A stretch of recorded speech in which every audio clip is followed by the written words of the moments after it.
Ohio Congressman and the author of the soon-to-be-released new book, Do What You Said You Would Do, Fighting for Freedom in the Swamp. Congressman Jim Jordan, thank you for being with us here this morning. You bet. You bet. Good to be with you guys. Congressman, first, I need to get your reaction, not to the Rittenhouse verdict necessarily, sure, but from the response from leading Democrats, including the chairman of their campaign committee, who at one point yesterday tweeted out, "No justice, no peace." No, I actually think just the opposite. I think those statements are ridiculous. This was justice. This shows that the American system of due process works.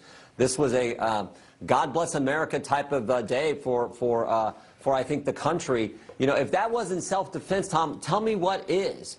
So I think this is a win for due process. I think it's a win for our country. It's a win for the system where those jurors, knowing what was going on outside, knowing what Democrats were saying, reached the conclusion that the facts and the truth warranted.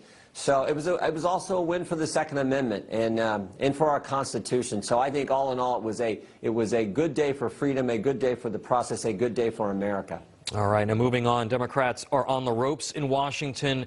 Were you surprised that every Democrat, I believe save one, actually went on record supporting this massive welfare expansion and raising taxes by some accounts on 80% of Americans? No, because they've screwed up everything. I mean, there's not one policy area where the Democrats are now in full control of the federal government for 10 months haven't made things worse. I mean, we went from a secure border to chaos. We went from energy independence to the spectacle of the President of the United States begging OPEC to increase production. Right. We went from stable prices to 31-year high inflation.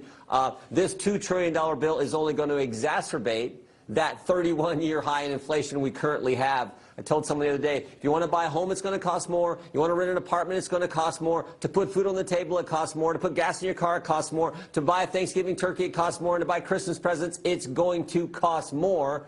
And for Joe Biden to say just a few weeks ago, oh, if you spend this additional $2-3 trillion, whatever this ends up being, it's going to lower inflation?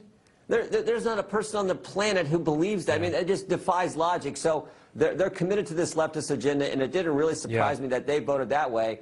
We'll see what happens in the Senate. So, you know, first it cost $0. Now it actually cuts taxes, Congressman. Who knew? You know, Kamala Harris was in your state of Ohio yesterday, I guess trying to figure out if it is really high in the middle and round on both ends. But she was pushing this infrastructure bill and the welfare bill. They did manage to get the infrastructure bill passed. The administration says that it will address the economic challenges that Americans are facing right now. How do you respond to that? Well, I mean, they've made everything worse. I don't know what else to say. You know, when you have the Democrat chair of the Budget Committee say that, oh, we don't have a debt problem because we can just print money. When you have the President of the United States say we're going to spend trillions of dollars and it won't make inflation worse, it'll make it better. I don't know how you can believe anything they say because that just defies basic economics, those statements. So, yeah, they can say all they want, but the policy in this bill, too, it's not just the spending. You're right, Tom. The policy, I mean, what it does to energy policy. I mean, I gave a speech on the floor the other day. What do these guys want? $8 gasoline, for goodness sake? And then, of course, the tax increases that are in the bill are only going to further harm families who've seen their real wages go down. They were up under President Trump. They're down under President Biden. So, look, all we can do is hope that the American people have figured it out, and I think they have. I think we saw that a few weeks ago in Virginia. I think we're going to see a big win.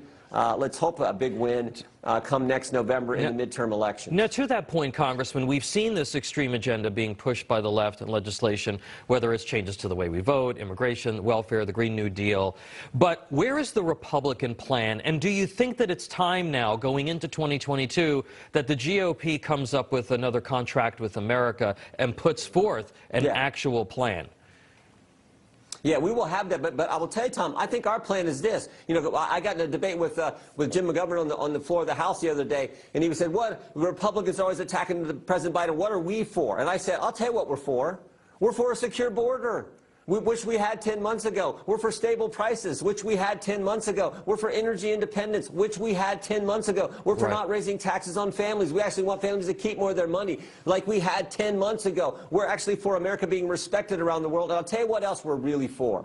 We're for a Department of Justice that doesn't treat parents as domestic terrorists, which is exactly what's going on as we speak with our Department of Justice and Merrick Garland. So that's what we're for, and I think we will spell that out in a clear direction for the American people over the course of this next year and heading into the 2022 election. And you got the new book is coming out. I'm short on time, but it comes out on Tuesday. Do what you said you would do. Now, usually members of Congress who write books, sometimes they do that when they're looking to run for higher office. I don't know if that's what you're thinking, but folks should check out the book that comes out on Tuesday. Thanks, Ohio Congressman Jim Jordan. We appreciate you having on this morning. Tom, thank you.